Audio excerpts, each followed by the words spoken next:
बिस्मिल्लाहिर्रहमानिर्रहीम, अस्सलाम वालेकुम, good morning and welcome to morning at home. मैं हूँ आपकी मेज़बान जुगन काज़िम। आप सबको हम सब की तरफ से जुम्मा बहुत मुबारक हो। आज के बाबरकत दिन कहा जाता है कि दिल से मांगी हुई दुआ कोई ऐसा लम्हा ज़रूर गुज़रता है जब कबूल हो जाती है, लेकिन ऑफ कोर्स नीयत साफ़ होना और ऑफ कोर्स जायज़ ख्वाहिशात रखना भी इसकी एक शर्त है। ऑब्वियसली अगर हम ये ख्वाब देख रहे हैं कि या अल्लाह ताला, वैसे तो अल्लाह ताला ने कुन कहना है, हो तो कुछ भी सकता है, बट अगर हम रियलिस्टिक ख्वाहिशात रखें और अच्छी अच्छी दुआएं मांगें, ये दुआ मांगें कि भाई अल्लाह ताला हमारे सारे फैमिली मेम्बर्स को, सब जानने वाले को, हमारे पूरे मुल्क को अपने हिफ्ज़ व अमान में रखे, हर कोई इंसान जो है वो सुकून से ज़िंदगी गुजारे, किसी बीमारी किसी तकलीफ़ में मुब्तला ना हो, फ़ाइनेंशियल हालात बेहतर हों, ये तो एक अच्छी दुआ है। लेकिन ये कहना कि या अल्लाह ताला फ़लाँ ने मेरे साथ बुरी की थी, आप उसको गर्क कर दें, इस किस्म की बद दुआएँ हम ना ही दें, तो मेरे ख़्याल से ये एक बहुत बेहतर अमल होगा। आज का हमारा टॉपिक जो है वो ये है कि अल्लाह ताला आपको सज़ा नहीं दे रहे, वो आपको तैयार कर रहे हैं। अल्लाह ताला का जो प्लान है आपके लिए, जो अल्लाह ताला ने आपके लिए सोचा है, वो प्लान है, वो आपको पेन कॉज करने के लिए नहीं क्रिएट किया गया। व्यूअर्स, बहुत सी ऐसी चीज़ें हमारी ज़िंदगी में होती हैं जिनके बारे में हम सोचते हैं कि ये चीज़ मुझे चाहिए, ये चीज़ ना हुई तो बस ज़िंदगी ख़त्म हो जाएगी। हम बहुत ज़्यादा अग्रेसिव हो जाते हैं अपनी ख्वाहिशात के बारे में, और अक्सर ये नहीं देखते कि उसकी वजह से किसी और को क्या नुकसान पहुंचता है या किस किस्म की तकलीफ़ में कोई और इंसान हमारी ऐसी डिज़ायर्स की वजह से मुब्तला हो जाता है। ऑल्सो बड़ी दफ़ा ऐसा होता है कि जिस चीज़ की हम ख्वाहिश कर रहे होते हैं वो चीज़ हमारे लिए बहुत नेगेटिव होती है, उसकी वजह से हमारी ज़िंदगी बेहतर होने के बजाय मुतासिर होती है। तो हमें अल्लाह ताला के प्लान को ट्रस्ट करना चाहिए, क्योंकि जो चीज़ आपने मांगी वो आपको इंशाल्लाह, अगर आपने मेहनत की और वो आपके हक़ में अच्छी हुई तो आपको ज़रूर मिलेगी। लेकिन अगर वो नहीं मिलती तो उसके इवज़ रब ताला आपको ज़रूर कुछ ना कुछ देंगे। हिसाब अल्लाह ताला हमेशा बराबर ही रखते हैं, और इस दुनिया में नहीं तो फिर दूसरी दुनिया में आगे जाके आप सुरखरू हो जाएंगे। पॉइंट ये है कि you have to trust the plan. लेकिन हमें जल्दी होती है, जो चीज़ चाहिए वो चाहिए, अगर वो किसी तरीके से नहीं हो रही तो हम हर चीज़ का ज़ोर लगा के उसको करने की कोशिश तो कर देते हैं, लेकिन फिर जब उसके नेगेटिव असरात होते हैं या वो हमारे लिए ठीक नहीं होती, फिर हम कंप्लेन करते हैं कि पहले तो हमें इतनी कोशिश करनी पड़ी और कोशिश के बाद फिर देखो वो चीज़ हुई भी नहीं, मतलब उस तरीके से नहीं हुई जिस तरह हम चाहते हैं। मैं यही सोचती हूँ कि ज़िंदगी में जब भी कोई चीज़ मैंने ज़बरदस्ती करने की कोशिश की है, मामलात, हालात, चीज़ों के हिसाब से, तो वो चीज़ मुझे उल्टी ही पड़ी है। मुझे याद है जब मैं अपना ये जो घर है जिसमें हम रह रहे हैं माशाल्लाह से, माय हस्बैंड, माय सेल्फ, हमारे बच्चे, तो उस घर को जब मैंने बनाना था, I can't tell you viewers, मैं कितनी टेंशन में थी। ज़मीन के क्लियरेंस के कागज़ नहीं आ रहे थे, नक्शे दिए तो उसके अप्रूवल में टाइम लग रहा था।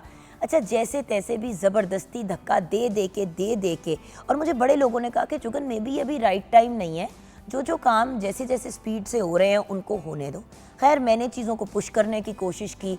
अगर कॉन्ट्रैक्टर कह रहा है कि जी इतना टाइम इस चीज़ को सूखने के लिए चाहिए, तो स्यापा डाल के कि नहीं जल्दी इस चीज़ को भी करें, जिसकी वजह से फिर व्यूअर्स बाद में हमने बड़ा नुकसान उठाया।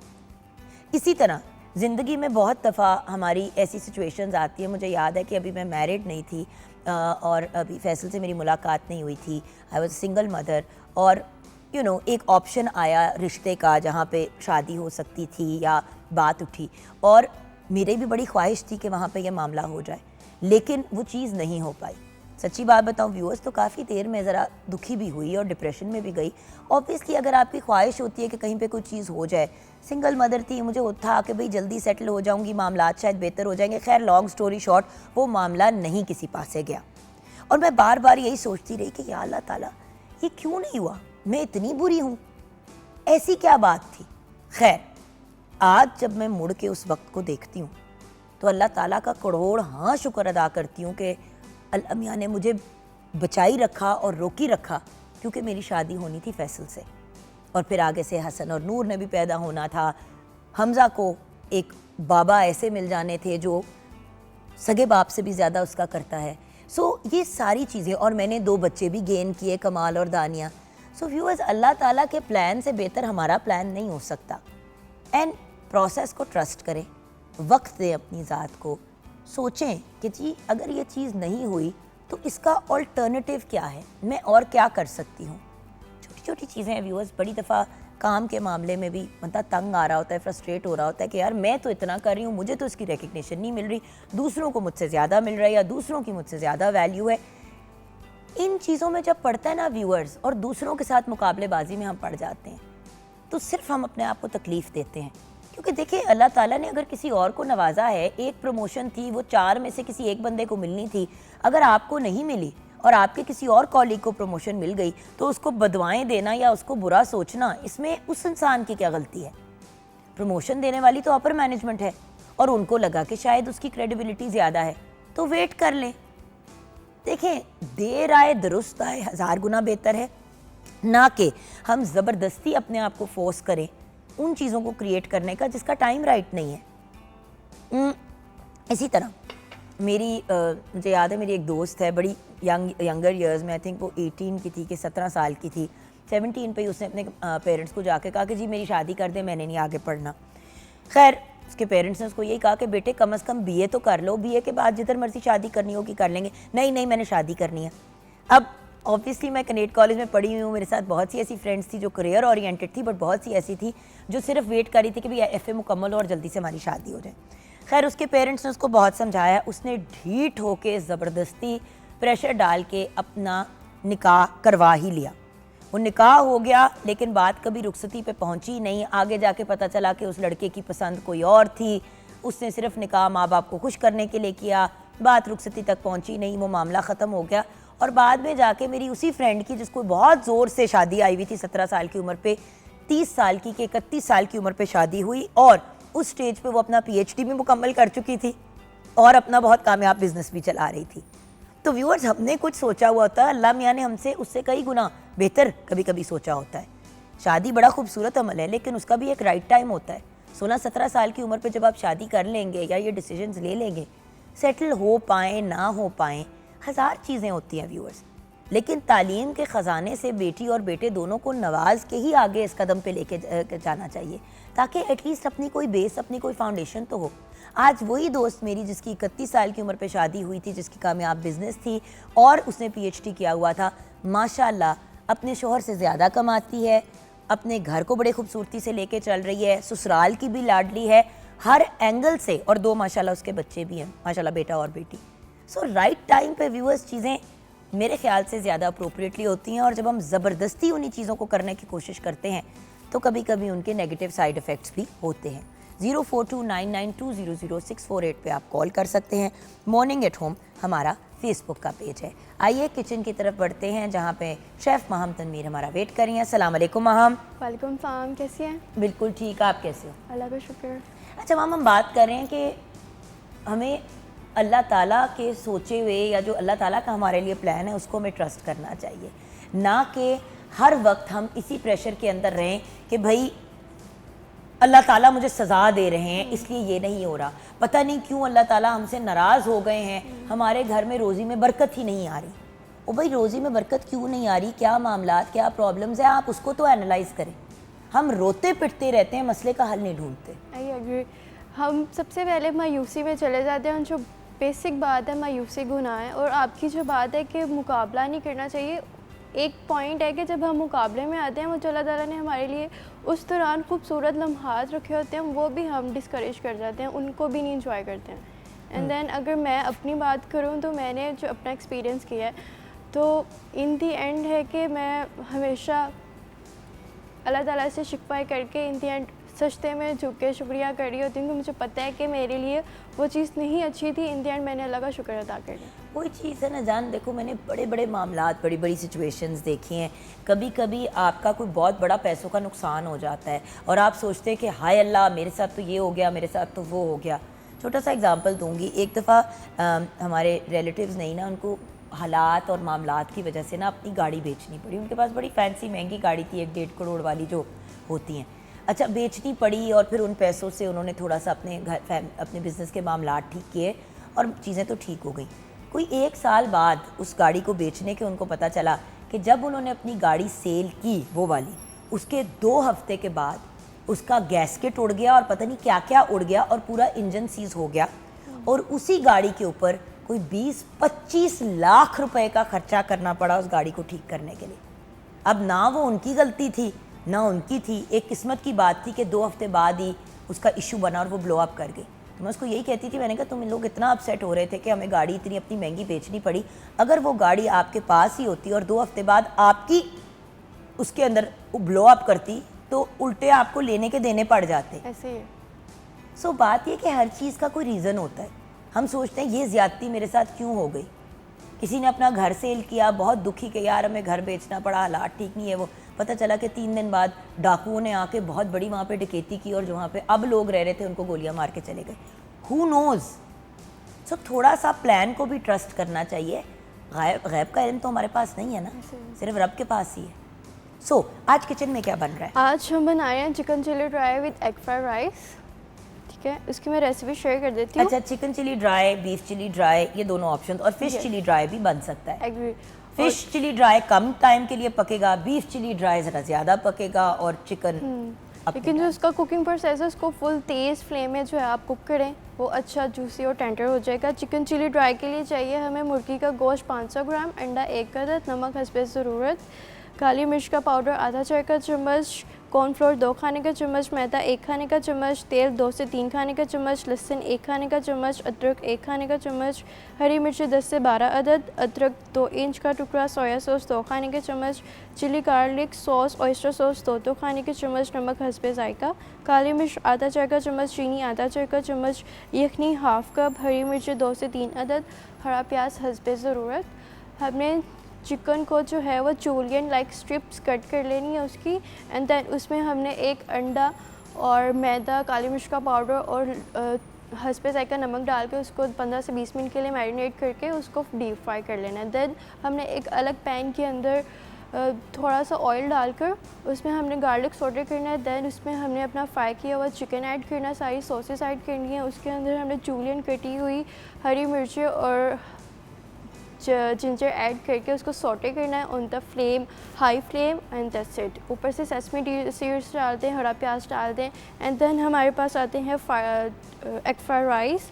हमें चाहिए तेल 2 खाने का चम्मच, अंडा 1 अदद, लहसुन 1 खाने का चम्मच, गाजर 3 से 3 खाने का चम्मच, बंद गोभी आधा कप, चावल 250 ग्राम, चिकन पाउडर 1 खाने का चम्मच, काली मिर्च आधा चाय का चम्मच, नमक हस्बे जायका, हरा प्याज 1 खाने का चम्मच, सोया सॉस 1 खाने का चम्मच, हरा प्याज हस्बे ज़रूरत।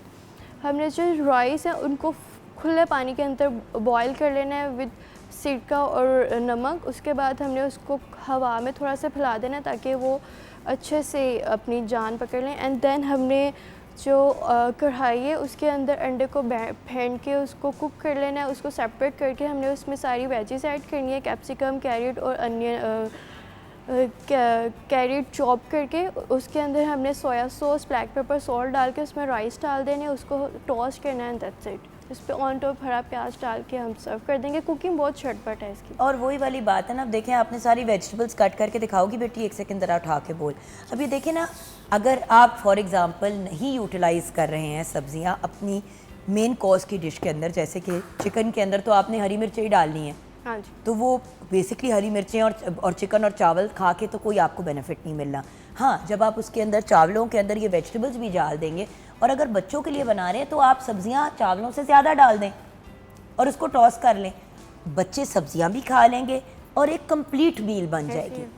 सो जहाँ पे अगर आप चिकन या गोश्त या बीफ वगैरह में नहीं डाल रहे हैं कोई सब्जियां, तो वो फिर चावलों में डाल लें या किसी मतलब ब्रेड के अंदर डाल लें, किसी ऐसी चीज़ में डाल लें ताकि बैलेंस्ड मील हो।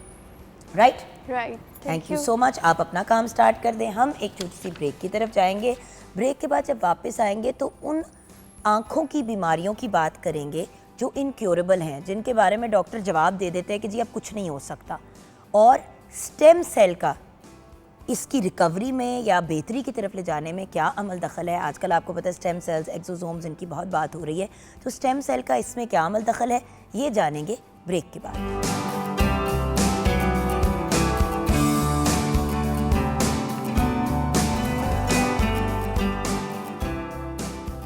Welcome back from the break viewers. बिनाई, आंखें, देखना, ये अल्लाह ताला की एक बहुत बड़ी नेमत और बहुत बड़ी ब्लेसिंग है। लेकिन अगर कोई भी इंसान किसी आँख के प्रॉब्लम में मुब्तला हो जाए, स्पेशली कोई ऐसी इनक्योरेबल डिज़ीज़, यानी कि ऐसी बीमारी जिसका अभी तक कोई हल नहीं निकला या कॉमनली आम तौर पे उसका हल नहीं कंसिडर किया जाता कोई, तो फिर इंसान बहुत अपसेट हो जाता है, डिस्टर्ब्ड हो जाता है। जिस इंसान ने सारी ज़िंदगी देखा होता है अपनी आंखों से, सडनली उसके आंखों के सामने अंधेरा आ रहा है, उसकी विज़न ख़राब हो रही है और एकदम से वो ब्लाइंड हो जाता है, तो वो एक इंसान के लिए बहुत ज़्यादा अपसेटिंग और डिस्टर्बिंग चीज़ होती है। और ना सिर्फ उस इंसान के लिए बल्कि उसके पूरे ख़ानदान के लिए, क्योंकि फिर एक ऐसे पेशेंट को मैनेज करना भी बड़ा मुश्किल हो जाता है। जैसे कि आप जानते हैं, हमारे शो पे रेगुलरली आते हैं हमारे बहुत ही प्यारे भाई जो interventional spine and pen medicine physician है, मेडिकल एक्यूपंक्चरिस्ट है, pain management, regenerative medicine and medical acupuncture में इनका 20 साल से ज़्यादा का एक्सपीरियंस है। हमारे प्यारे भाई डॉक्टर शहजाद अनवर आज फिर हमारे साथ हैं। अस्सलाम वालेकुम। जी वालेकुम अस्सलाम and thank you so very much for. मैंने कहा डॉक्टर साहब, हमने इतनी दफ़ा बात कर ली है स्टेम सेल, लेकिन स्टेम सेल किस किस जगह पे किस किस तरीके से यूज़ हो सकता है, ये बड़ी इंपॉर्टेंट चीज़ है। हमें पता है एंटीबायोटिक बड़ा अच्छा है, एक्चुअली नहीं है टेक्निकली अगर सोचा जाए, जान बचाने के लिए ठीक है लेकिन कॉन्स्टेंट यूज़ के लिए बुरा है। तो अब एंटीबायोटिक का क्या, कितना, कब इस्तेमाल और किन चीज़ों में? मलेरिया में एंटीबायोटिक कुछ नहीं करेगा, कोविड में एंटीबायोटिक कुछ नहीं करेगा, तो मिसगाइडेड मिसाइल की तरह नहीं निकला। अब को अगर हमने स्टेम सेल और रीजेनरेटिव मेडिसिन व्यूअर्स आपको समझा दी है, यानी कि अपनी ही बॉडी और अपनी बॉडी की खुलियों से आप अपने जिस्म को हील करते हैं, तो किस किस एरिया में? आंखों की आज हम बात करेंगे और हमारे लिए बहुत बड़ा ऑनर है कि हमारे मुल्क के एक बहुत ही अकम्पलिश्ड और ब्रिलियंट कंसल्टेंट ऑप्थेमोलॉजिस्ट हमारे साथ हैं। आप आई स्पेशलिस्ट हैं at the Jinnah hospital. Doctor Irfan Karamat हमारे साथ हैं। अस्सलाम वालेकुम डॉक्टर साहब। अस्सलाम वालेकुम जी। अच्छा डॉक्टर साहब, ब्रेक पे भी आपसे ये डिस्कस करी थी कि आप मुझे बता रहे थे स्टेम सेल क्या है, तो मैंने आपको कहा डॉक्टर साहब ये तो हम बड़ी दफ़ा बात कर चुके हैं और बड़े लोगों ने सवाल भी किया, अच्छा ये ऐसे, इसमें क्या, उसमें क्या। तो तब मैंने डॉक्टर शहजाद से रब्ता किया और मैंने कहा देखिए मेरी आपसे एक रिक्वेस्ट है शहजाद भाई कि हम बात करते हैं जनरल, स्पेसिफिक बातों पे आते हैं ना। अब बीनाई एक ऐसी चीज़ है जिसमें बड़े मसाइल आ रहे हैं। एक वक्त था कि किसी कोई पैदा हो गया विजन के बगैर या काला मोतिया, इन्हीं 2-4 मामलात का पता था या आई साइट ख़राब हो जाती थी। अब तो करोड़ों बीमारियां आंखों की निकल आई हैं। बिल्कुल ऐसे ही। तो कौन कौन सी इनक्योरेबल डिजीज़ेज़ हैं, यानी कि वो बीमारियां जिनका अभी तक लोग कह रहे थे या आम अंडरस्टैंडिंग ये है कि इनका कोई हल नहीं है? जी बहुत शुक्रिया मुझे इनवाइट करने का। देखें जो आईज़ का, आंखों का जो ताल्लुक़ है वो सिर्फ बेनाई से नहीं है। सिर्फ देखना आंखों का फंक्शन तो ज़रूर है, लेकिन उसमें कलर एप्रिसिएशन, कंट्रास्ट सेंसिटिविटी, ये कुछ ख़ास फंक्शन है आंखों के। और इसके साथ साथ अगर आंखों में कोई तकलीफ़ शुरू हो जाए, जैसे दर्द है या फिर मुसलसल आने वाला पानी है या फिर आंखें सुर्ख हो जाएं और उनमें कुछ ज़ख़म बन जाएं, तो ये भी कुछ ऐसी प्रॉब्लम्स हैं जो ठीक नहीं हो पाती लाइफ लॉन्ग। तो हम इनको क्लासिफाई कर लेते हैं कुछ डिफरेंट ग्रुप्स में। जो इनक्योरेबल डिजीज़ हैं, स्पेसिफिकली रेटिनल डिस्ट्रॉफीज़ जिनको हम बोलते हैं, और उसमें ख़ास ऐसी बीमारी जिसको रेटिनाइटिस पिगमेंटोसा बोला जाता है, जिसको नाइट ब्लाइंडनेस आम फैम लोग समझ सकते हैं या अंधराता की बीमारी है। इसमें मरीज़ को रात नज़र आना बंद हो जाता है। ये ऐसी बीमारी है जो जीन्स के थ्रू, मारूसी बीमारी, और फैमिलीज़ में रन करती है। और आपको याद है नाइट ब्लाइंडनेस एक ज़माने में कहते थे विटामिन ए की कमी से होता है, तो आप विटामिन ए की मिकदार बेहतर कर दें तो आप इस बीमारी से बच जाएंगे। और ये नहीं रियलाइज़ करते कि सिर्फ एक विटामिन वाली ही कहानी होती तो कितना आसान होता। हाँ जी, बिल्कुल ऐसे ही है। लेकिन ये बीमारी ऐसी है जो जीन्स के थ्रू रन करती है और फैमिलीज इसके साथ अफेक्टेड हैं। सो हमें इसके कुछ ख़ास हद तक कामयाबी मिली थ्रू स्टेम सेल। इसकी ट्रीटमेंट का कुछ ना कुछ हमें पेशेंट्स के थ्रू इसके अच्छे रिजल्ट्स आना शुरू हुए।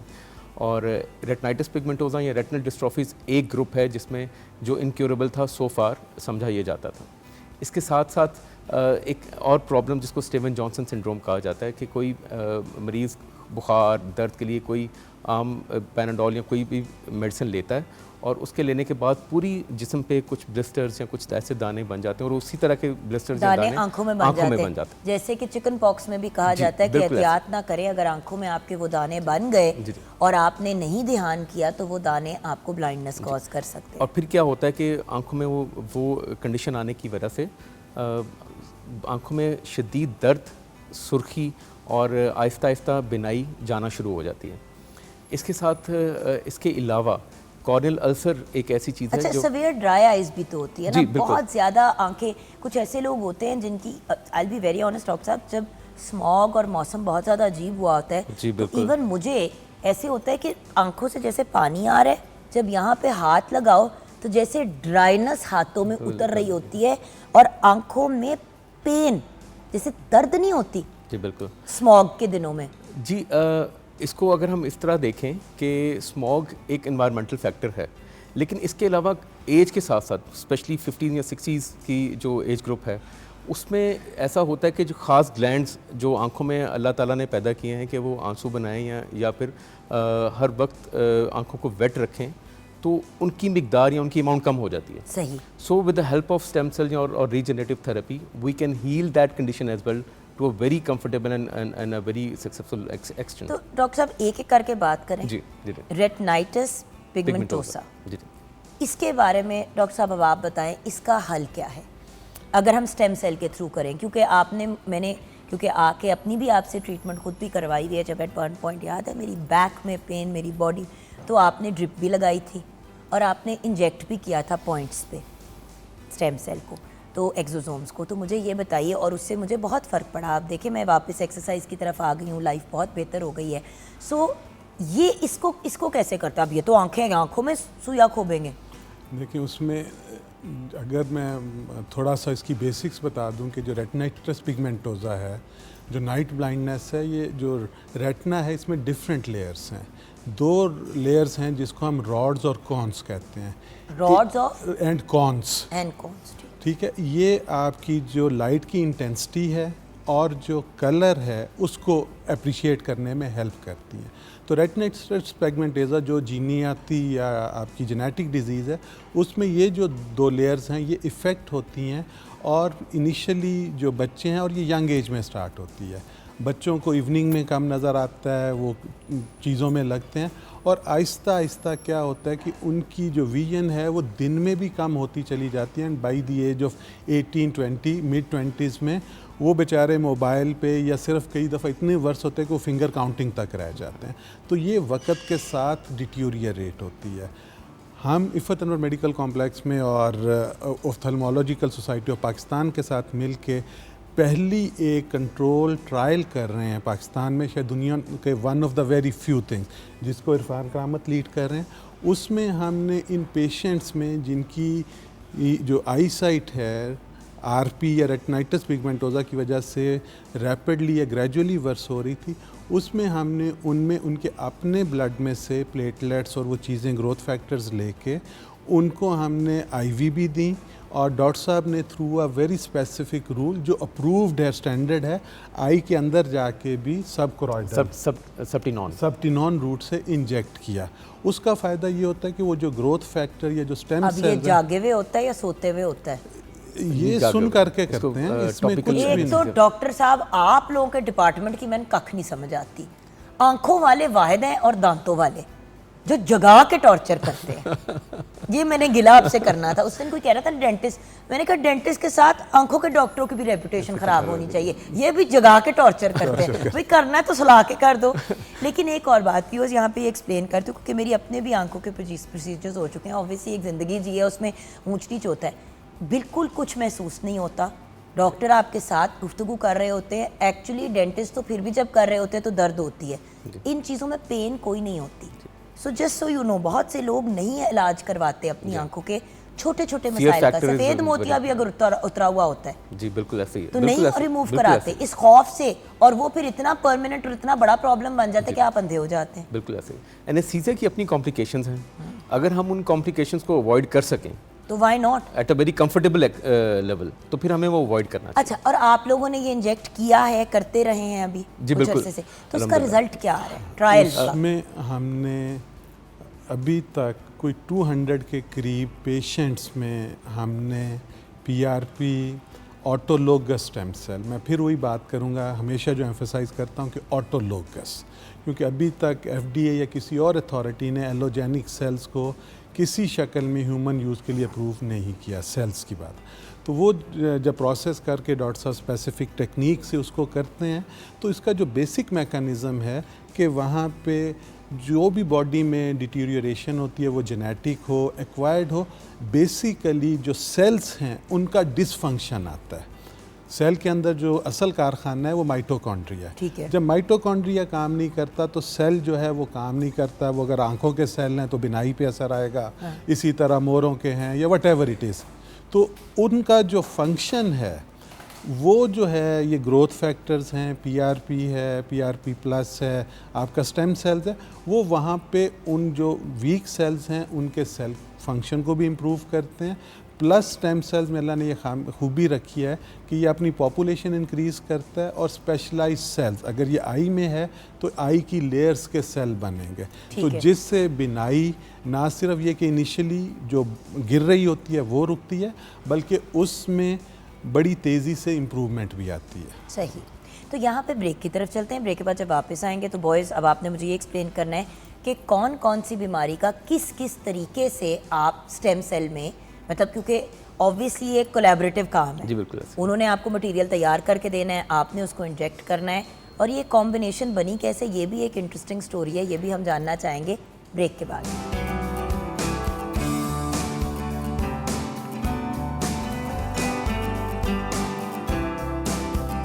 Welcome back from the break viewers. कुछ काम की बातें ब्रेक में हुई, ज़्यादातर मैंने अपने दुखड़े डॉक्टर शहजाद को सुनाए और बिला वजह डॉक्टर इरफान को भी उसकी सिमत में ले आई और उनको भी टेंशन दे दी। लेकिन यही तो बात है व्यूअर्स, 90%, आधी भी नहीं, 90% बीमारी या इंसान के अंदर की तकलीफ़ कम हो जाती है अगर कोई इंसान एम्पैथेटिक, सिंपैथेटिकली नहीं, एम्पैथेटिकली आपकी बात को सुनता है। और डॉक्टर साहब, आपको पता है आपसे हमेशा मेरा एक प्यार और लाड इसलिए भी रहा है क्योंकि आपके अंदर एक एहसास है, आप बनियों वाला मामला नहीं रखते। I am sorry doctor Irfan, आजकल की दुनिया में हम जिसमें रह रहे हैं उसमें हमारा एक ही फोकस है, पैसे। 1 घंटे में, पहले होता था कि डॉक्टर का विजिट आपका घंटे का होता था, अब 1 घंटे के अंदर 15 पेशेंट अगर नहीं देखे, एंड 15 पेशेंट बहुत ज़्यादा होते हैं, यानी कि 2-2, 3-3 मिनट आपने देखा, बाहर निकाला, तो क्या कोई अपना मसला बताएगा। आधी बीमारी का तो आपको पता ही तब चलता है जब बंदा अपनी हैबिट्स या दूसरी बातें डिस्कस कर रहा है, तो कहते हैं 1 सेकेंड, क्या मतलब आप रात को बार बार जाग रहे हैं और बार बार बाथरूम जा रहे हैं, ये आपने क्यों नहीं बताया। वो भी उस डायग्नोसिस का हिस्सा होता है जो पेशेंट को नहीं पता होता। सो ये इंपॉर्टेंट चीज़ें हैं, और स्टेम सेल और रिजेनरेटिव मेडिसिन समझने वाली चीज़ है। ऐसे ही, क्योंकि डॉक्टर साहब, if I am not mistaken, ये तो नहीं है कि आँख में इंजेक्शन लगाया और सुबह एकदम से बीनाई आ गई। थोड़ा सा ये भी समझा दें। जी, ऐसे है कि अगर हम स्पेसिफिकली रेटिनाइटिस पिगमेंटोसा की बात करें तो इसमें जैसे और स्ट्रैगर्ट डिजीज़ में भी, स्ट्रैगर्ट जी, ये एक ही फैमिली है डिजीज़ की, सब रेटिनल डिस्ट्रॉफीज के अंदर आती हैं। Retinitis pigmentosa, cone rod dystrophy, Stargardt disease, इन सब की पैथोलॉजी ऑलमोस्ट एक दूसरे से मिलती जुलती है। इसमें जो माइक्रो एनवायरनमेंट है, जैसे भी सर ने माइटोकॉन्ड्रिया की बात की, तो जितना भी मोडालिटीज़ हैं, हम PRP या ग्रोथ फैक्टर्स हैं, एक्सोसोम्स हैं, ऑटोलोगस स्टेम सेल्स हैं, इनको जब हम इंजेक्ट करते हैं आँख के गिर्द सबटिनॉन एरिया में, तो ये ग्रेजुअली अब्जॉर्ब होते हैं उस एरिया में जहाँ पे रॉड एंड कोन्स हैं, जिसको हम स्पेसिफिकली अगर मैं कहूँ तो RPE एक लेयर है जिसके अंदर ये रॉड एंड कोन्स एम्बेड होते हैं। तो ये जो जितनी भी हमारी रीजनरेटिव मोडालिटीज़ हैं वो उस माइक्रो एनवायरनमेंट को इम्प्रूव करती हैं, उसको हील करती हैं, उसको रीजनरेट करती हैं। लेकिन डॉक्टर साहब, कितनी ट्रीटमेंट्स, कितनी बार, क्योंकि देखिए जैसे PRP की भी जब हम बात करते हैं तो डॉक्टर्स कहते हैं 6 से 8 ट्रीटमेंट्स, तो हेयर की बात करें, फेस की बात करें। बाय द वे व्यूअर्स, ये चीज़ें एक्चुअली तो इंटरनल हीलिंग के लिए थी, जिसको अगेन हर चीज़ हम कॉस्मेटिक के लिए यूज़ कर लेते हैं। ओज़ेम्पिक का टीका अरमंदा लगा रहा है वजन कम करने के लिए, वो तो आपकी शुगर स्पाइक और आपकी इंसुलिन को मैनेज करने के लिए क्रिएट किया गया था। चीज़ों को हम गलत तरीके से यूज कर रहे हैं। रेटिनाइटिस, अभी आपने ओज़ेम्पिक की बात की, परसों पबमेड पे इतना बड़ा खौफनाक रिसर्च आर्टिकल आया है कि जिन लोगों ने, मैंने ग्रुप में भी शेयर किया था, कि जो लोग ये ओज़ेम्पिक सीमाग्लूटाइड लेते हैं उनमें बिनाई जाने का इंसिडेंस कई गुना ज़्यादा है आम लोगों की निस्बत।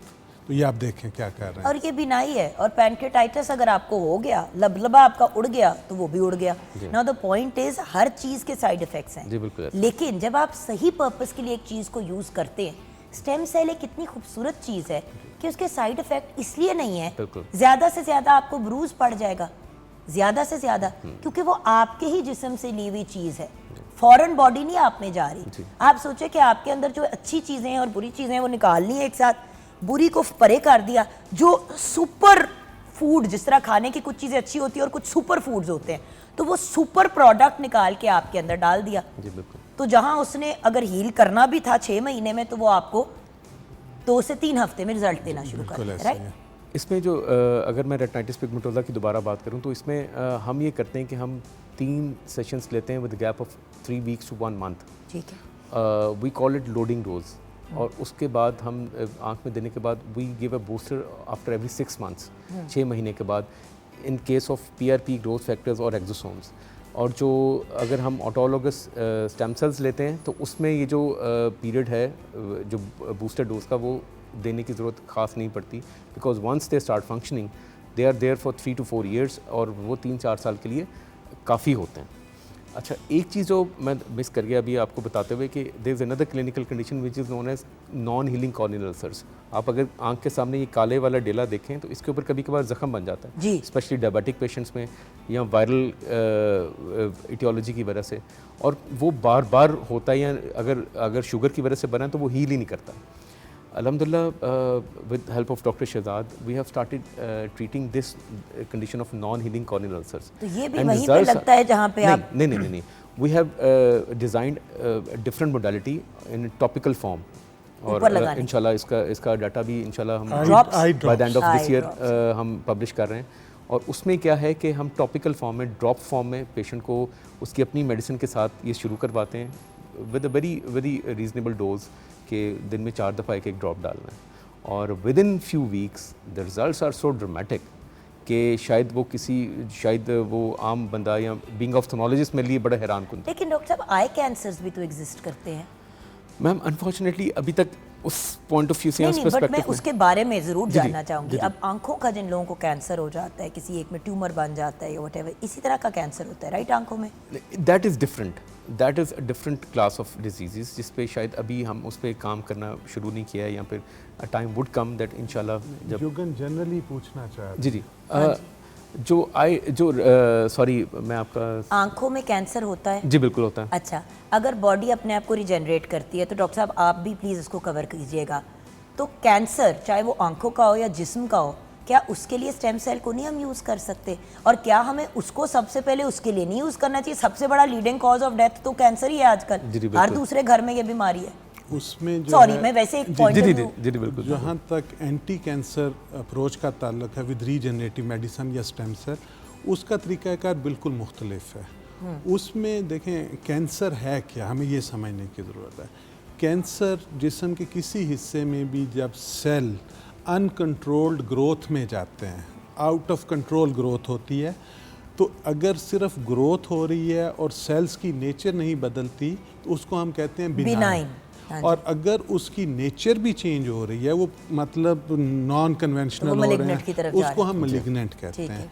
तो अगर हम इसी वे में, जैसे हम anti ageing, cosmetics, retinitis pigmentosa, spine के लिए, जॉइंट्स के लिए यूज़ करते हैं, हम तो स्टिमुलेट कर रहे हैं। उस शक्ल में हम रीजनरेटिव मेडिसिन या स्टेम सेल को यूज़ नहीं करेंगे। उसके लिए हम क्या करते हैं, उसके लिए बहुत सारी रिसर्च हो रही है दुनिया में, और हमारी जो R&D टीम है डॉक्टर ज़ेगम और उनके साथ, वो लोग भी काम करें कि वो 2 तरह के सेल्स हैं। एक को हम CAR T सेल्स कहते हैं, जो बॉडी के अंदर अल्लाह ने T लिम्फोसाइट्स रखे हैं, इम्यूनिटी का सिस्टम है, उनको हम लेके उसका जीन रिप्लेस करते हैं और वो कैंसर के अगेंस्ट काम करते हैं एज वैक्सीन भी, और प्रोफाइलैक्टिक भी, और एज ट्रीटमेंट भी। अब देखिए ना, जिन लोगों के ख़ानदान में कैंसर की शरह है, और क्योंकि मैं ये इस चीज़ की तरफ भी आना चाह रही थी, और अगर आप अपने टेस्ट करवाते हैं, कुछ अब तो इतने बड़े हाईफाई टेस्ट आ गए कि अगर आप करा लें, जिस तरह एंजेलिना जोली ने चेक करवा लिया था और फिर उसने डबल मैस्टेक्टमी करवा ली थी क्योंकि ब्रेस्ट कैंसर का खदशा था। तो बात यह है कि मैं ये मानने के लिए ही तैयार नहीं हूँ कि ऐसी दुनिया में जहाँ पे stem cell, regenerative medicine, exosomes, पता नहीं कितने कितने ऐसी पहुँच गए हैं, वहाँ पे कैंसर का इलाज नहीं है। जी बिल्कुल ਹੁਣ ਤੁਸੀਂ ਰਿਲੀਜ਼ नहीं कर रहे हो, ਤੁਹਾਡੀ ਮਿਹਰਬਾਨੀ जो भी ਤੁਸੀਂ ਲੋਕੀ बैठे हो, बिग फार्मा अल्लाह ताला खुश रखे। अभी पिछले दिनों एक चाइनीज़ डॉक्टर्स के साथ मुलाकात हुई। चाइना में इस वक्त रीजनरेटिव की सबसे बड़ी जो मार्केट है वो एंटी कैंसर के लिए है। वो क्या करते हैं, पेशेंट का ब्लड लेते हैं, उसमें CAR-NK के नेचुरल किलर सेल्स हैं जो सबसे स्ट्रॉन्ग, जो बॉडी का बुनियादी निज़ाम है कैंसर किल करने के लिए, किसी भी आउटग्रोथ को किल करने के लिए, वो नेचुरल किलर सेल्स हैं। उनको हम NK सेल्स कहते हैं।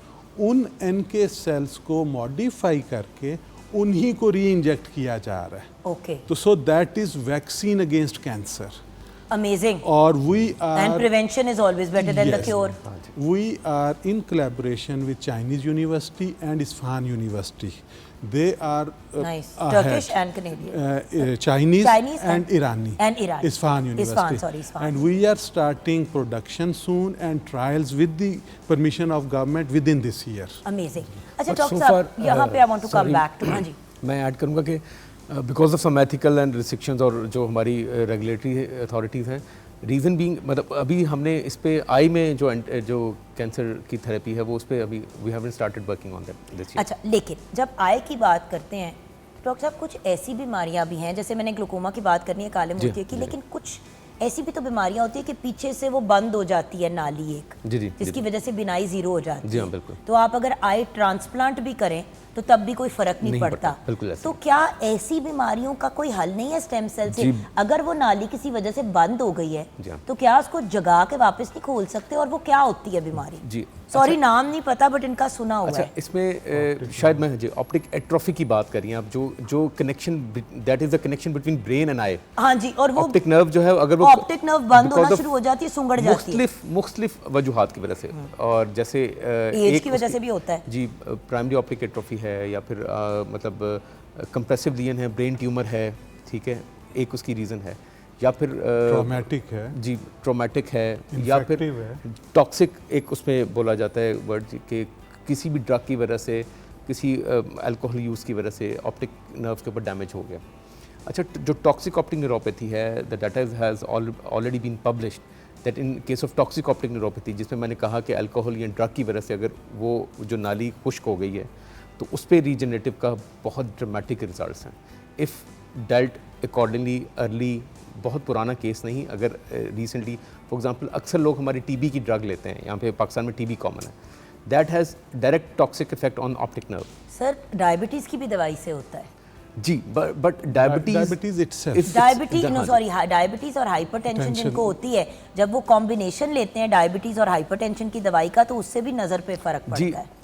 मुख्तलिफ अलग-अलग तो दवाइयाँ ठीक होती हैं, लेकिन आपको भी पता है डॉक्टर साहब, जब 3-4 दवाइयाँ कंबाइन हो जाती हैं, इसी तो के लिए कहते हैं कि एक आपका जनरल फिजिशियन होना चाहिए और फिर आपके एक्सपर्ट्स होने चाहिए, क्योंकि उन सारी एक्सपर्ट्स का जो क्यूमुलेशन है वो जाएगा जीपी के पास, और जब जीपी के पास सारी डिटेल्स आएंगी तो वो कहेगा यार ये इसके साथ नहीं सही चल रहा, वो उसके साथ नहीं सही चल रहा।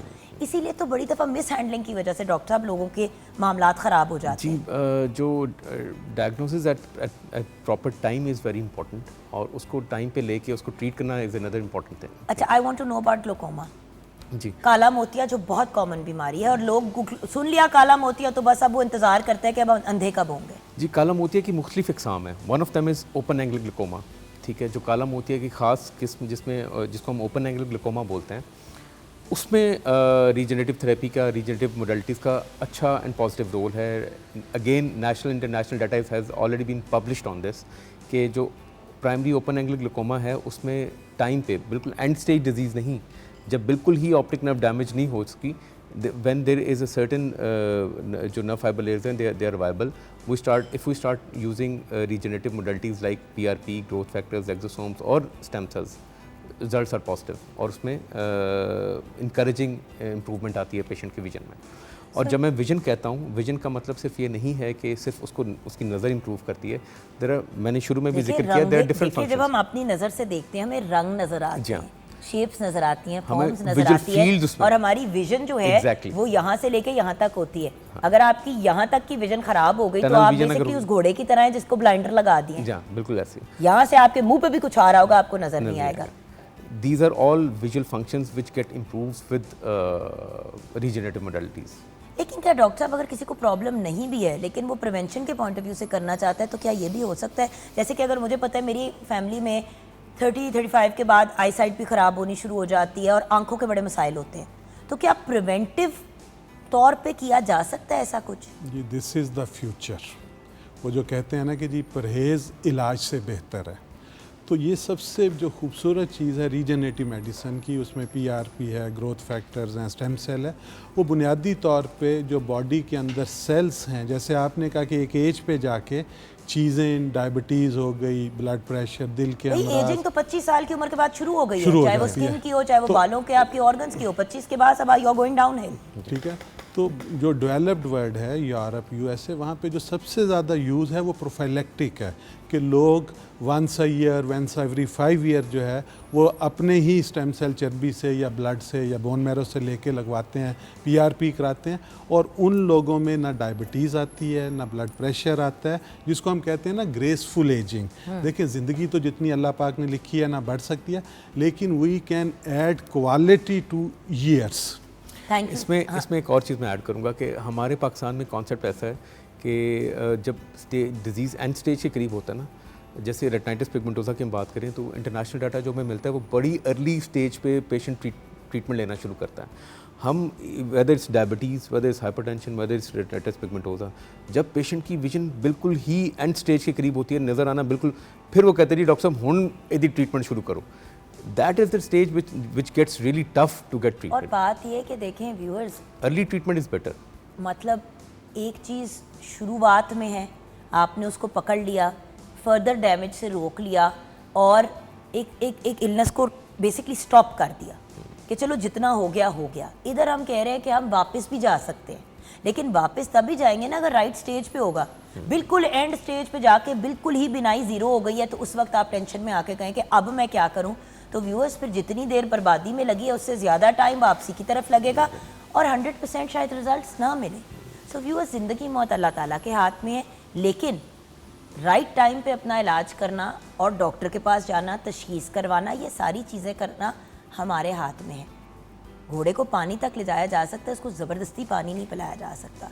तो अपनी ज़िंदगियाँ, अपनी हेल्थ और अपनी प्रॉब्लम्स को अपने कंट्रोल में लें और जहाँ दूसरों का इतना ख्याल रखते हैं अपनी ज़ात को भी थोड़ा सा टाइम दे दें, क्योंकि जिन लोगों के लिए हम लोग जान मार रहे होते हैं और एफर्ट्स कर रहे होते हैं, जब हम बीमार होते हैं तो उन्हीं को सबसे ज़्यादा तकलीफ़ होती है और फिर उन्हीं की ज़िंदगियाँ उलट जाती हैं। तो इस नोट पे thank you so much doctor फान, thank you so much doctor Shahzad, बहुत बहुत शुक्रिया। व्यूअर्स, हम ब्रेक की तरफ जाएंगे और ब्रेक के बाद आपको पता है कि हम हमेशा नेचुरल, ऑर्गेनिक, हेल्दी की बात करते हैं, तो आज आड़ू और जामन के क्या बेनिफिट्स ले सकते हैं खाने में, लगाने में, जनरली लाइफ में, ब्रेक के बाद।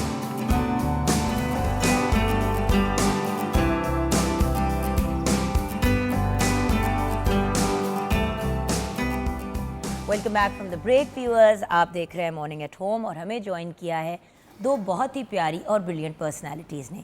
हमारे साथ हमारी बहुत ही प्यारी आपा, हमारी जान, हमारी सपोर्टर मिसेस नैयर ज़िक्रिया हैं। नैयर आपा हर्बलिस्ट हैं, कॉस्मेटोलॉजिस्ट हैं, स्किन एंड ब्यूटी एक्सपर्ट हैं। अस्सलाम वालेकुम आपा जान। वालेकुम अस्सलाम।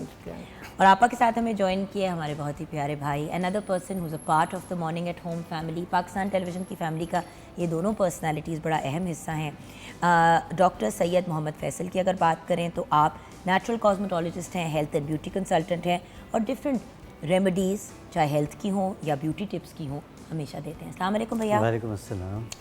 तो डॉक्टर फैसल, आज आप क्या क्या बनाना सिखाएंगे? क्योंकि आज हम बात करेंगे जामन और आड़ू पे।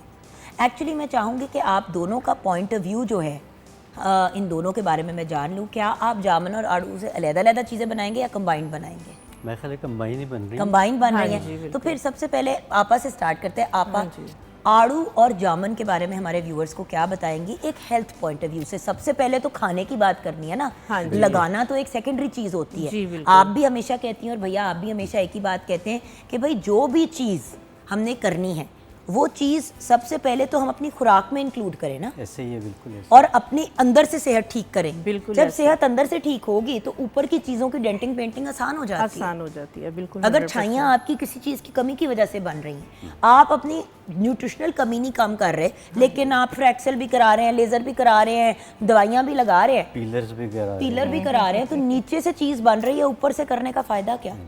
सो जामुन है ना। हाँ जी, सबसे पहले जामुन की बात करेंगे। जुगन देखें, ये सिर्फ बरसात के मौसम में आता है और बरसात के मौसम में ही चला जाता है।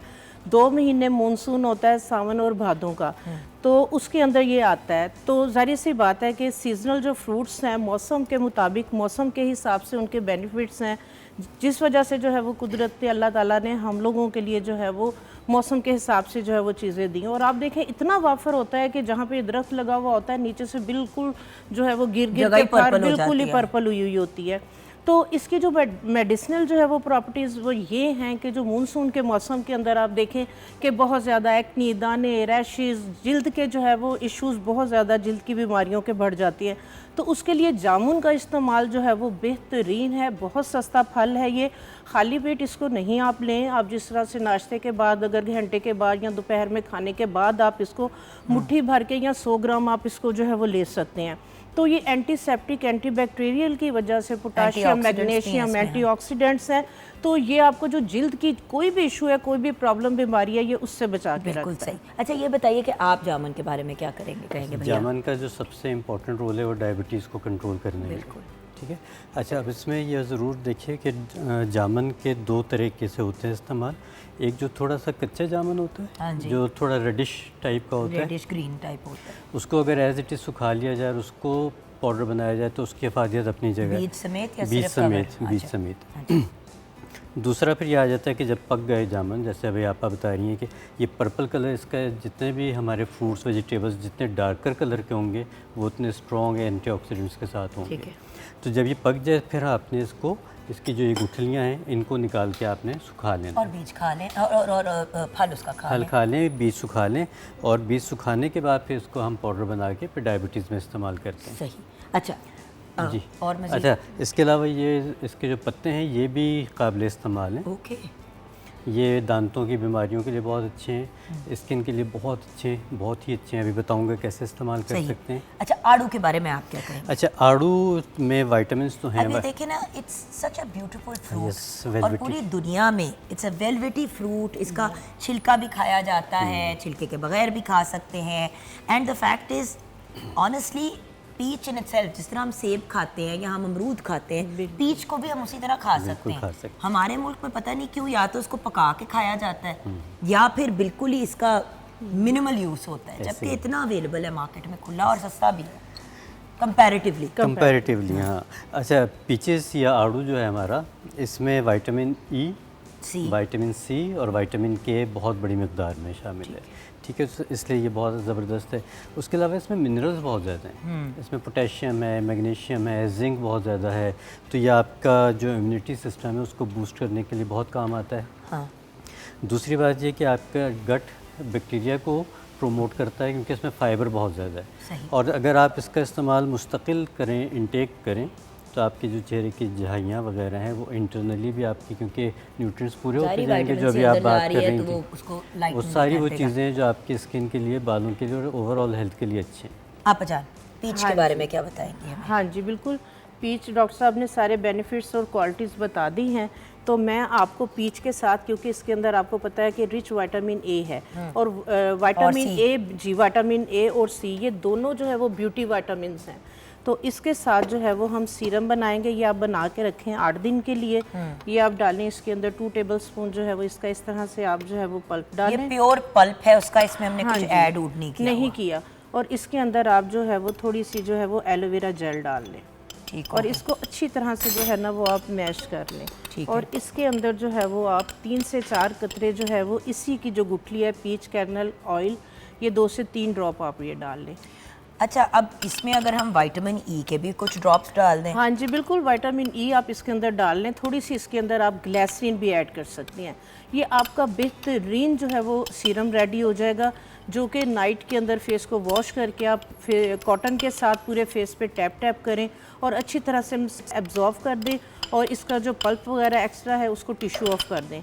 आप देखें कि 8-10 दिन के अंदर ना सिर्फ ये आपकी रिंकल्स को जो है वो कम करेगा, आपकी स्किन को जो है ये जिस तरह से पिगमेंटेशन वगैरह हो जाती है या टैनिंग हो जाती है, टू टोन स्किन हो जाती है, उसको भी इवन करेगा, और प्लस स्किन को बहुत अच्छा जो है वो हाइड्रेट और मॉइस्चराइज भी करेगा। लेकिन आपका एक सवाल है, ये बना के कितनी देर तक रखा जा सकता है? 8 दिन के लिए बना के रखें, 8 दिन के बाद दोबारा इसको फ्रेश कर लें।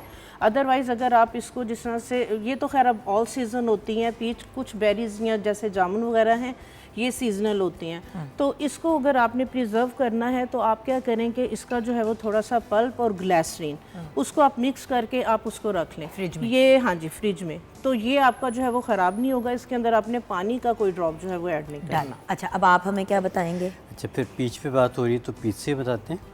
हमने लेना ये पीच का पल्प, ठीक है, ये तकरीबन 1 टेबल स्पून ले लेते हैं, और इसमें हमने डालना है ये जामुन के पत्तों का पाउडर, कितना? तकरीबन आधी चमची, ठीक है। ठीक है।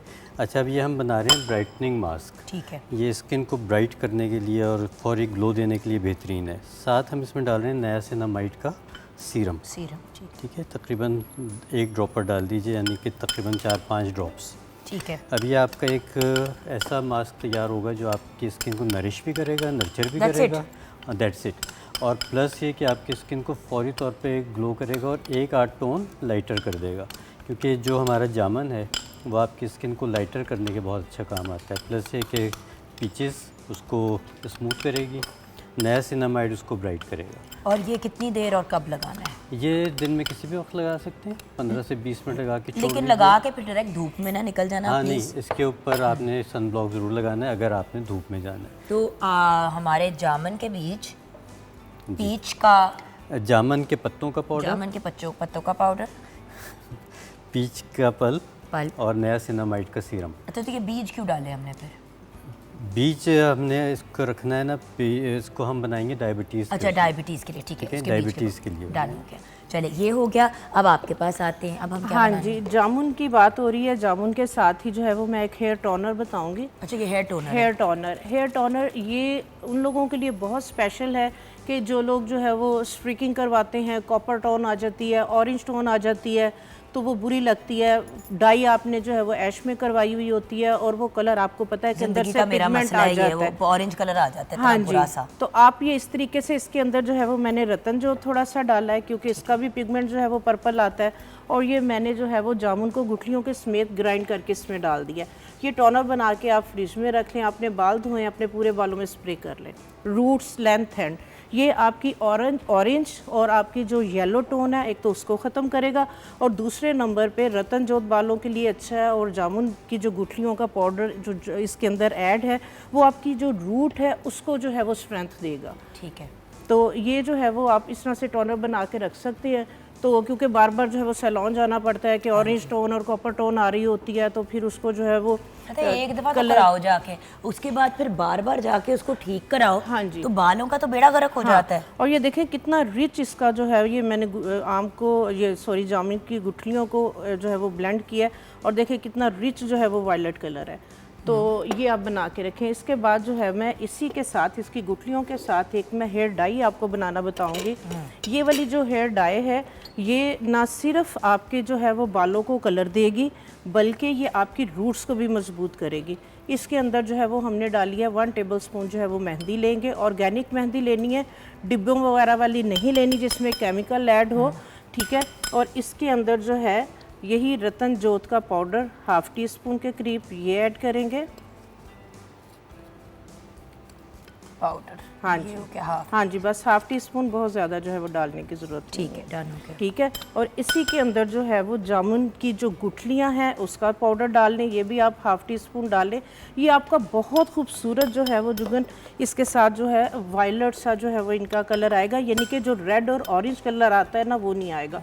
और इसको आप जो है वो इसकी पल्प के साथ जो है वो आप एक मेहंदी की पेस्ट सी जो है वो आप बना लें। तो इसको आप जो है वो अपनी रूट्स लेंथ हैंड पे लगाएं। अगर आपको डार्क कलर चाहिए तो उसके लिए आप ये काला पत्थर जो है,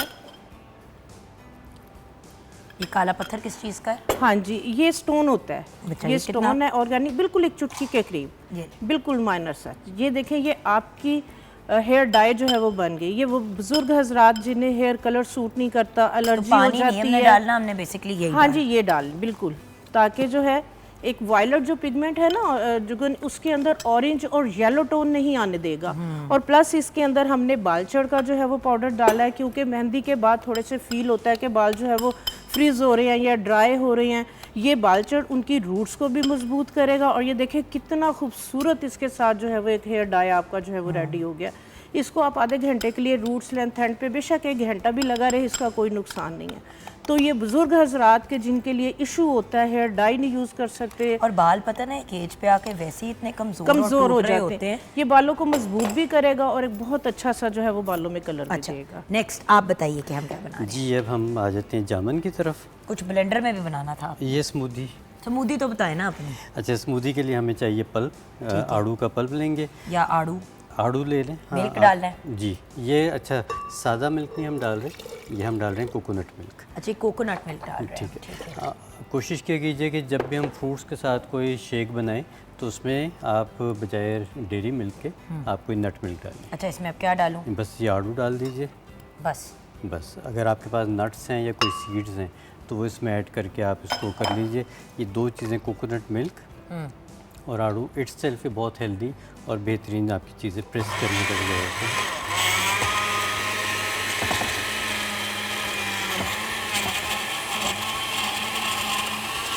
सिंपल अनकॉम्प्लिकेटेड। हम लोग बच्चों को शेक्स देते हैं, 1000 और चीज़ें देते हैं खाने पीने में।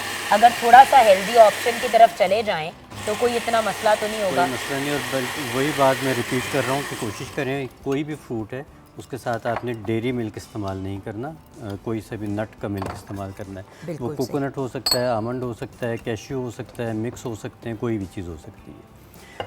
क्योंकि डेयरी मिल्क जो है वो आपके फ्रूट के साथ रिएक्ट कर सकता है, नट मिल्क आपके फ्रूट के साथ रिएक्ट नहीं करता। यहाँ पे हम ब्रेक की तरफ जाएंगे। अब स्मूदी भी बनानी सिखा दी आपने सर, ये हमारा एक मास्क भी बता दिया ब्राइटनिंग का आपने, आपा हमें सीरम भी बता दिया, हमें डाई भी बता दी, हमें ये एक और सीरम भी आपने मतलब हेयर स्प्रे बता दी for our length and ends के लिए एंड रूट्स के लिए। देन हमारा सीरम आ गया, हमारी डाई आ गई। मज़ीद और क्या चीज़ें हम बनाएंगे ये ब्रेक के बाद पता चलेगा। और किचन में भी ऑफ कोर्स हमने चेक करना है कि चिकन चिली ड्राई और एग फ्राइड राइस के क्या हालात है ब्रेक के बाद।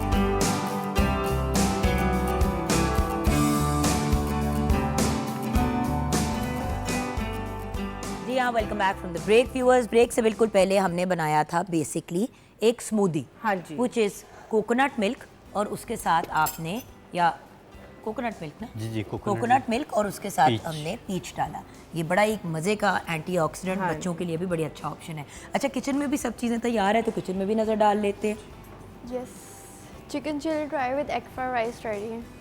बिल्कुल, और इंडिविजुअल सर्विंग भी तैयार की गई है। और ऑल्सो अगर आपने फैमिली के लिए इस तरह से तैयार करना है, वैसे तो इंडिविजुअल सर्विंग्स में भी अगर सबको सर्व करें तो बड़ा बहुत मज़े की लुक आती है। हाँ आप जी अब बताइए मुझे कि क्या सिचुएशन है। एंटी टैन जो है वो मैं एक आपको ऑयल बताऊंगी। जिन लोगों की ड्राई स्किन है, बहुत ज़्यादा एजिंग वाली स्किन, एंटी टैन भी है और एंटी एजिंग भी है। ठीक है, इस तरह से पीच कर्नल ऑयल, इसी की आड़ू की हमने गुठली का जो है वो ऑयल लिया है, उसके अंदर हम थोड़ा सा डालेंगे। इसी के अंदर हम डालेंगे वर्स। ये वर्स, अच्छा मैं समझी ये वो है अपना ज़ाफ़रान नहीं, ये वर्स है जुगन। ये इसकी इतनी ज़बरदस्त क्वालिटी है छाइयों को ख़त्म करने के लिए, टैनिंग को ख़त्म करने के लिए। हाँ जी, इसका जिक्र अहादीस मुबारका में भी है कि छाइयों को ख़त्म करने के लिए जो है वो इसकी बहुत ज़बरदस्त जो है वो क्वालिटीज़ हैं। तो इस ऑयल के अंदर आप इस तरह से वर्स को जो है वो मिक्स करके रख ली और इसके अंदर आप अगर ज़रा सी हल्दी भी डाल देंगे, एक चुटकी के बराबर, बहुत ज़्यादा नहीं, घर वाली हल्दी। हाँ जी, ये ऑर्गेनिक हल्दी, तो ज़रा सी अगर आप हल्दी भी डाल देंगे तो ये बहुत ज़बरदस्त हो जाएगी। जिनकी पिगमेंटेशन छाइयाँ किसी वजह से नहीं जा रही, या आफ्टर जो है वो डिलीवरी ख़वातीन के जो है वो फ्रैकल्स आ जाती हैं, उनके लिए बहुत ज़बरदस्त है। इसका भी तरीका है इस्तेमाल, फेस को वॉश करके नाइट में इस ऑयल को जो है वो आप अपने पूरे फेस पे अच्छी तरह से मसाज करें। इसको आप आई जोन पे भी मसाज कर सकती हैं। तो इसके साथ जो है वो जुगन इंशाल्लाह स्किन की टोन इवन हो जाएगी। ये तो आपा और मेरा हो skin- गया। हाँ जी, और स्किन जो है वो इसके साथ जो है वो मॉइस्चराइज और हाइड्रेट हो नहीं जाएगी। आपा, मैं लगाती हूँ खुबानी का तेल अपने मुंह के बहुत ऊपर, ज़बरदस्त बट ये है। तो आड़ू का है ना? हाँ जी, तो बिल्कुल। ये पीच ऑयल के अंदर आपने ये चीज़ें डाल दी, तो मैं ज़रूर ट्राई करूँगी। कुछ आपको पता है, रात को आपने मुझे कहा था कि जुगन और कुछ नहीं मिलता तो खुबानी का तेल मुंह और तेल गले पे लगा लगा लो, लिया करो। बिल्कुल। और ऑनेस्टली हाँ जी। अब जिस तरह अभी काम से फ्री हुई, लगा लिया इसको लगा फेस से लिया। नेक के हाँ ऊपर, जी, तो बिल्कुल। ये चीज़ें बड़ा एक फ़र्क पैदा करती हैं। हाँ जी, बिल्कुल इसी तरह से ही है। और स्पेशली जो लोग मेकअप लगाते हैं, उसके बाद एक दफ़ा अच्छी तरह जब आपने फेस को क्लेंस करके मॉइस्चराइज कर लिया, हाँ क्लेंस कर लिया, साफ कर लिया, उसके बाद इससे पहले करें, उसके बाद जो मर्जी लगा जो लें। मर्जी लगा ले, बट सन ब्लॉक लगाए बगैर बाहर नहीं नहीं निकलना। निकलना। एक में आपको जो है वो टैन रिमूवर और डेड स्किन रिमूवर, एक एक्सफोलिएटर या स्क्रब जिसको कह ले, वो मैं आपको बताऊंगी। उसके लिए जो है वो हमने 2 टेबलस्पून इसका पल्प लें आड़ू का, 2 टेबलस्पून जेल लेंगे। जितना मुझे शौक है ना आपा का असिस्टेंट बनने का, किसी को नहीं है। और इसी के अंदर जो है वो आप हाफ चम्मच जो है वो ब्राउन शक्कर इसकी डालें, क्योंकि आपको पता है कि ये बहुत ज़बरदस्त जो है वो डेड स्किन रिमूवर है। इसी के अंदर हम हाफ़ टी स्पून जो है वो हुस्न यूसुफ डालेंगे। हुस्न यूसुफ भी जो है वो डेड स्किन को रिमूव करने के लिए इसके आउटस्टैंडिंग रिज़ल्ट है। तो बस ये वाली चीज़ें हैं, इसको आप जो है वो फेस के ऊपर, फेस को वॉश करने के बाद फेस पे जो है वो इसका लेप कर लें, 4 से 5 मिनट के लिए लगा रहे। उसके बाद जो है वो इसी को, यानी कि ड्राई नहीं स्किन को होने देना, आप फिंगर टिप्स के साथ बड़ा जेंटल सा अच्छी तरह से जो है वो इसका मसाज करें। और उसके बाद और लेकिन जैसे आप हमेशा कहते हैं कि हवा में हाथ चलाना हाँ है, जी, बिल्कुल, ये बहुत नहीं टाइट करना कि नहीं। रगड़ें, क्योंकि देखें उससे यूसुफ फिर डॉट्स हैं, फिर जो आपने शुगर डाली है, ब्राउन शुगर शक्कर, वो उसके भी जर्रे Grains है, आपने बिल्कुल। अपनी स्किन को डैमेज नहीं नहीं करना। करना।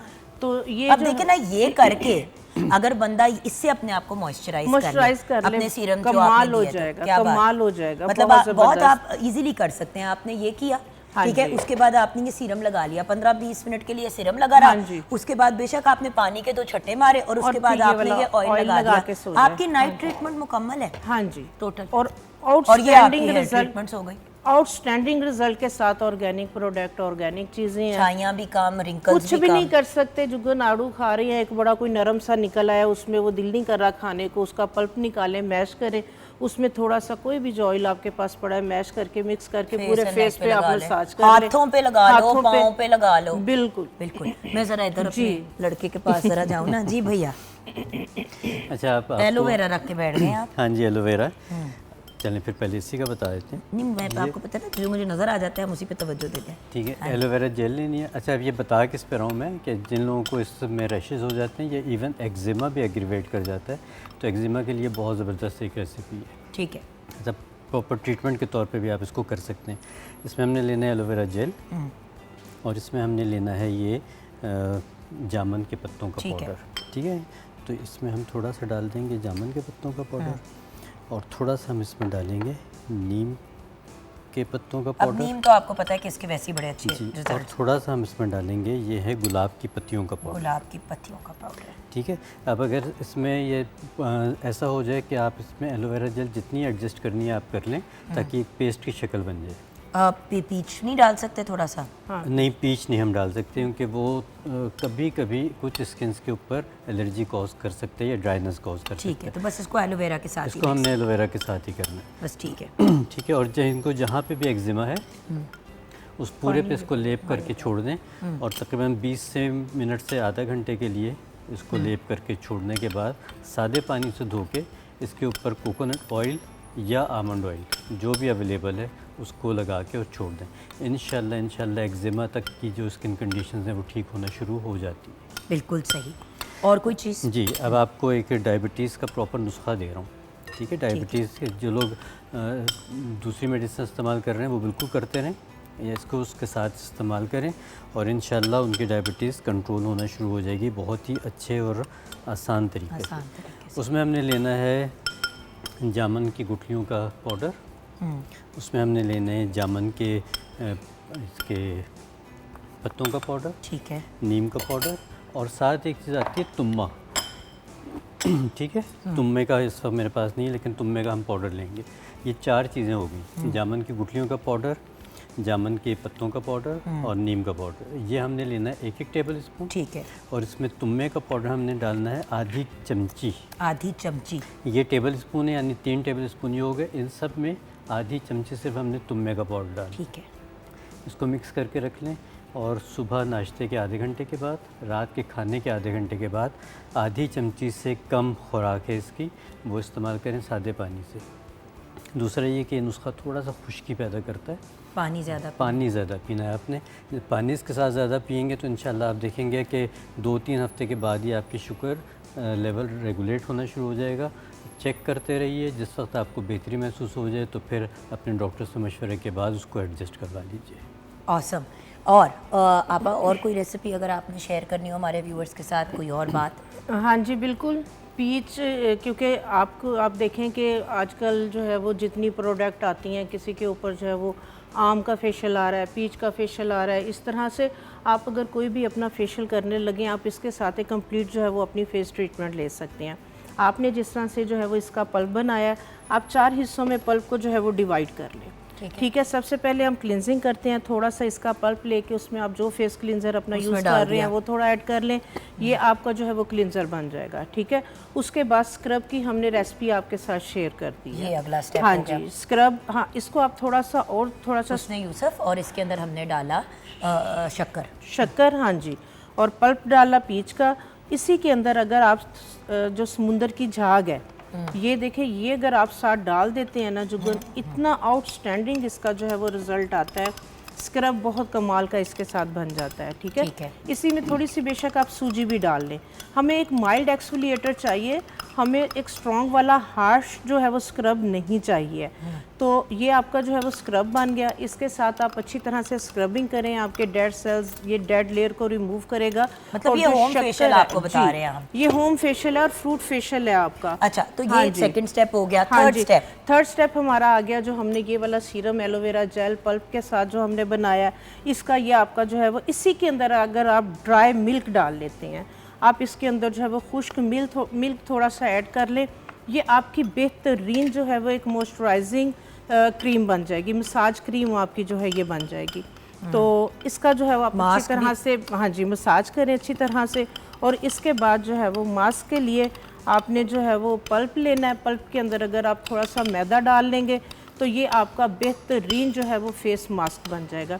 अगर ऑयली स्किन है आप मुल्तानी मिट्टी डाल लें, अगर आपकी ड्राई स्किन है तो आप उसके अंदर मैदे को ऐड कर लें, तो ये आपका फेस पैक बन जाएगा। ये आपका कंप्लीट 4 स्टेप जो है वो पीच फेशियल लेते हैं। और बाय द वे उसके बाद 5वां स्टेप आपका ये हो गया। हाँ जी, लास्ट पे आपकी अगर ड्राई स्किन है तो आप जो है ये सीरम को फेस पे अच्छी तरह से सॉइल को लगा लें।